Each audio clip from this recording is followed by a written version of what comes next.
Prologue. I've personally visited Edomite territory.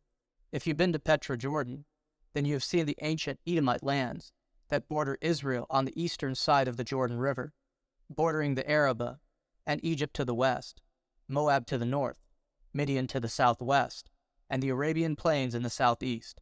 Eliphaz hails from this region. His legacy continues because Edom is not finished speaking. There is much more to be explained concerning the future events that will take place in the land of Teman. Jeremiah 49:20. Therefore hear the plan which the Lord has made against Edom, and the purposes which he has formed against the inhabitants of Teman. There are prophecies of old that Yahweh uttered through the prophets that will unfold in the land of Edom. God's word will not come void. If Jerusalem is the epicenter of historical events, we must also recognize that Edom plays a large part. It is the area where Yahweh marched in the Israelite Exodus, Judges chapter 5, verse 5. The ancient city of Petra is synonymous with Edom, just as Jerusalem is synonymous with Judea. Now there are three ways to Petra. One way is from the northern direction going south from Amman, Jordan, and making the journey southward.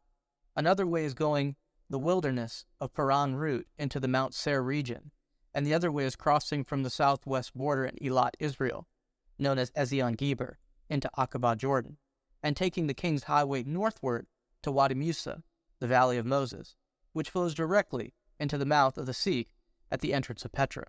The Seek is one of the most remarkable rock entrances with water channels on its sides that flow into the Red Rock City, famed for being a Nabatean gathering place.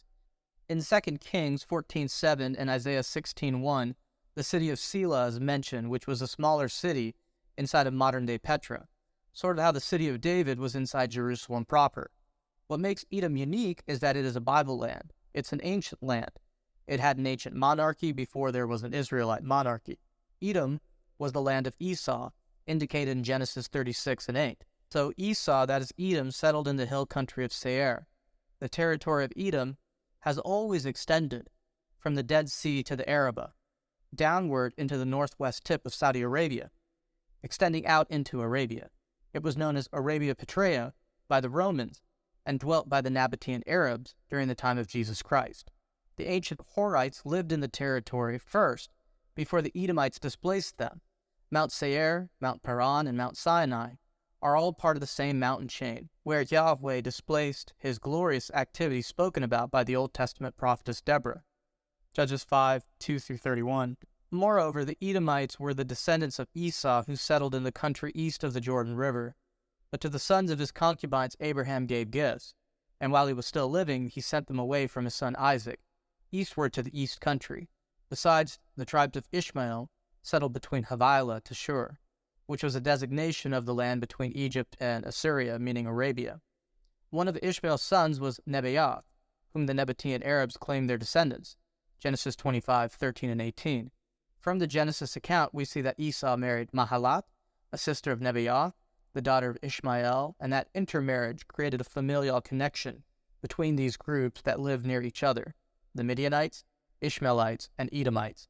They were relatives and intermarried, creating a federation or coalition of Aramean Arabian tribes that were partially unified, Genesis 28:6-9.